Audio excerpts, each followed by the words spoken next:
दुनिया के किसी भी कोने में, किसी भी घर में एक अदृश्य शक्ति काम कर रही है।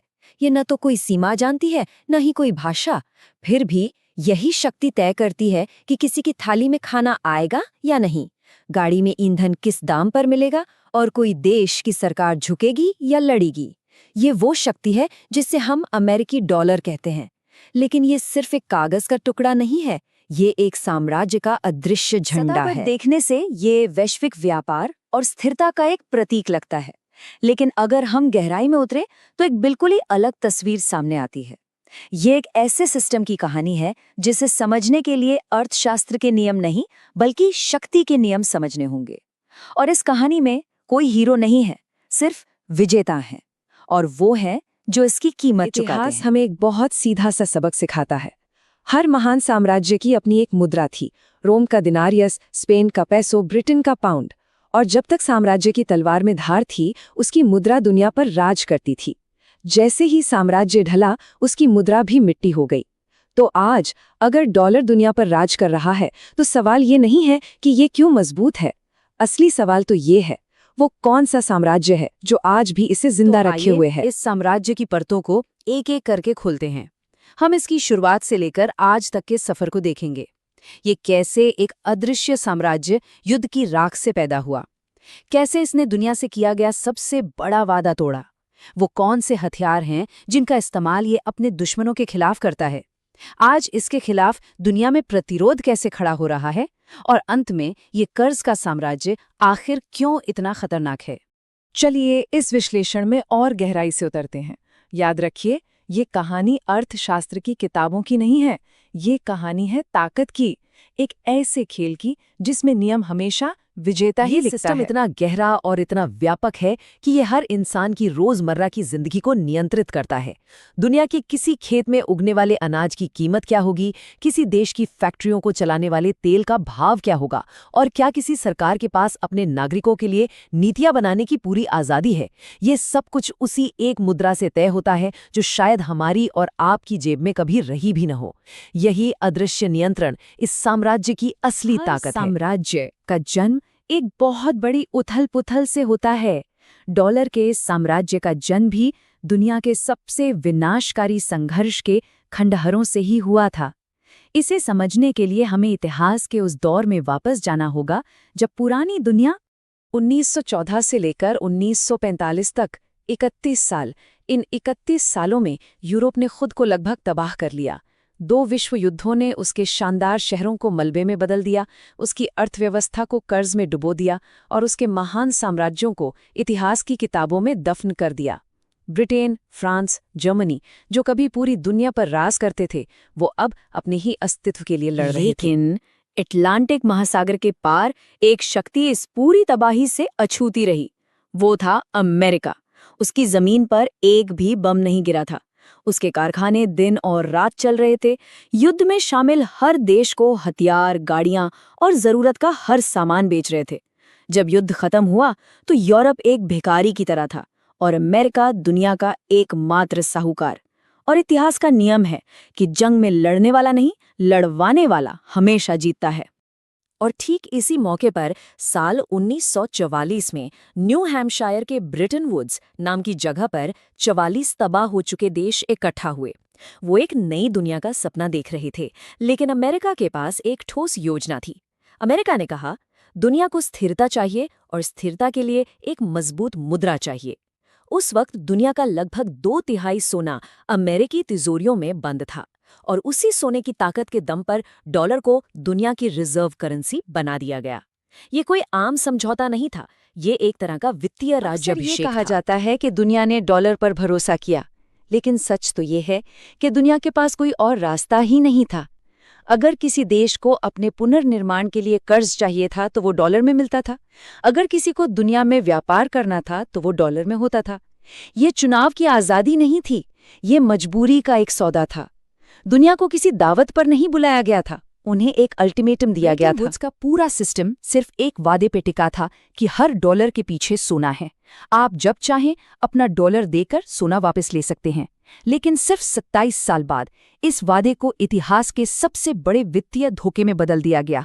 साल था 1971। इतिहास में ये वो तारीख है जब पैसे की परिभाषा हमेशा के लिए बदल गई। वियतनाम युद्ध और अपनी सामाजिक योजनाओं पर बेतहाशा खर्च करने की वजह से अमेरिका ने जरूरत से कहीं ज्यादा डॉलर छाप दिए थे। दुनिया के देशों को शक होने लगा कि क्या अमेरिका के पास वादे के मुताबिक सोना है भी या नहीं। इससे पहले कि दूसरे देश अपना सोना वापस मांगना शुरू करते, राष्ट्रपति निक्सन ने एक तरफा फैसला सुना दिया। आज से डॉलर का सोने से कोई लेना देना नहीं। उस एक दिन में पैसा हवा बन गया। अब डॉलर के पीछे सोना नहीं था, बल्कि सिर्फ एक चीज थी, अमेरिकी सैन्य शक्ति का भरोसा। ये है कि बिना सोने के समर्थन के ये साम्राज्य अपने प्रभुत्व को कैसे बनाए रखता है। आइए अब उन हथियारों की जांच करें जिनका इस्तेमाल ये उन लोगों को नियंत्रित करने और दंडित करने के लिए करता है जो इसे चुनौती देने की हिम्मत करते हैं। इस साम्राज्य के 3 मुख्य हथियार हैं। पहला, पेट्रो डॉलर सिस्टम, जिसने दुनिया की ऊर्जा की जरूरत को डॉलर से बांध दिया। दूसरा, IMF और वर्ल्ड बैंक जैसी संस्थाएं जो कर्ज के जाल से देशों की संप्रभुता को ही छीन लेती हैं। और तीसरा, सबसे क्रूर हथियार, आर्थिक प्रतिबंध और मीडिया, जो किसी भी विरोधी को घुटनों पर लाने की ताकत रखते हैं। के बाद अमेरिका ने एक मास्टर स्ट्रोक चलाया। उसने सऊदी अरब के साथ एक गुप्त समझौता किया। तुम अपना सारा तेल सिर्फ और सिर्फ डॉलर में बेचोगे और बदले में अमेरिका तुम्हारे शासन की सुरक्षा की गारंटी देगा। इसका नतीजा ये हुआ कि अब दुनिया के किसी भी देश को अगर अपनी अर्थव्यवस्था चलाने के लिए तेल चाहिए तो उसे पहले डॉलर खरीदना होगा। इस एक चाल ने डॉलर को सोने से भी ज्यादा कीमती चीज यानी तेल से जोड़ दिया। जब कोई देश आर्थिक संकट में फंसता है तो IMF एक मसीहा बनकर आता है, लेकिन उसका दिया गया कर्ज मदद नहीं बल्कि एक जाल होता है। उसकी शर्तें होती हैं, अपनी सरकारी कंपनियों को विदेशी हाथों में बेचो, अपने लोगों की शिक्षा और स्वास्थ्य पर खर्च में कटौती करो और अपनी मुद्रा की कीमत गिरा दो। नतीजतन वो देश और गरीब हो जाता है, उसकी संपत्ति पर विदेशी कब्जा हो जाता है और वो हमेशा के लिए डॉलर के कर्ज के दलदल में डूब जाता है। इसे ही आर्थिक गुलामी कहते हैं। और जो भी देश इस सिस्टम को चुनौती देने की हिम्मत करता है उसे मिटा दिया जाता है। सद्दाम हुसैन ने तेल को यूरो में बेचने की बात की और इराक पर हमला हो गया। मुअम्मर गद्दाफी ने सोने पर आधारित एक अफ्रीकन दिनार बनाने का सपना देखा और लीबिया को बर्बाद कर दिया गया।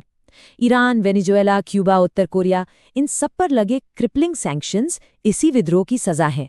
संदेश बिल्कुल साफ है, या तो सिस्टम के साथ रहो या फिर तबाह हो जाओ। सैन्य हमला हमेशा आखिरी हथियार होता है। पहला हमला हमेशा मीडिया के जरिए होता है। जिस भी नेता या देश को निशाना बनाना होता है, सबसे पहले अंतर्राष्ट्रीय मीडिया में उसकी छवि एक तानाशाह, मानवता के लिए खतरे या एक अस्थिर शासन के रूप में गढ़ी जाती है। और एक बार जब दुनिया इस कहानी पर यकीन कर लेती है तो फिर प्रतिबंध लगाना या बम गिराना बहुत आसान हो जाता है। यह इस साम्राज्य का सबसे सस्ता और सबसे असरदार हथियार है। दशकों तक इस सिस्टम को कोई सीधी चुनौती नहीं दे सका, लेकिन आज दुनिया बदल रही है। साम्राज्य की मजबूत दिखती दीवारों में अब दरारें दिखने लगी हैं और एक नया प्रतिरोध धीरे धीरे आकार ले रहा है। और रूस आज इस प्रतिरोध की अगुवाई कर रहे हैं। वो आपस में व्यापार के लिए डॉलर को छोड़कर अपनी अपनी मुद्राओं का इस्तेमाल कर रहे हैं। वो स्विफ्ट पेमेंट सिस्टम के मुकाबले अपना खुद का सिस्टम बना रहे हैं। देखिए, अमेरिका का सबसे बड़ा डर कोई परमाणु मिसाइल नहीं है। उसका सबसे बड़ा डर है एक ऐसी दुनिया जहां देशों के पास डॉलर के अलावा कोई दूसरा विकल्प मौजूद हो। क्योंकि जिस दिन दुनिया को एक मजबूत विकल्प मिल गया, उस दिन ये साम्राज्य ढहना शुरू हो जाएगा। इस बदलते हुए वैश्विक समीकरण में भारत एक बहुत ही नाजुक संतुलन बनाने की कोशिश कर रहा है। वो एक तरफ धीरे धीरे अपना सोने का भंडार बढ़ा रहा है और रूस जैसे देशों के साथ स्थानीय मुद्रा में व्यापार भी कर रहा है, लेकिन दूसरी तरफ वो अभी भी काफी हद तक इसी डॉलर सिस्टम का एक हिस्सा है।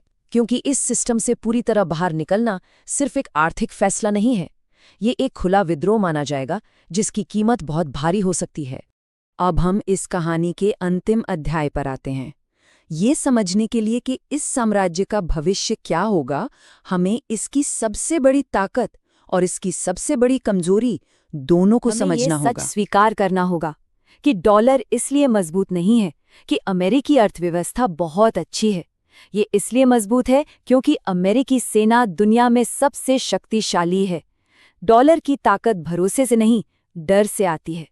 लेकिन इतिहास गवाह है, कोई भी साम्राज्य हमेशा के लिए नहीं रहता, और जब कोई साम्राज्य गिरता है तो वो शांति से नहीं जाता, वो अपने आसपास की पूरी दुनिया को भी अपने साथ नीचे खींचता है।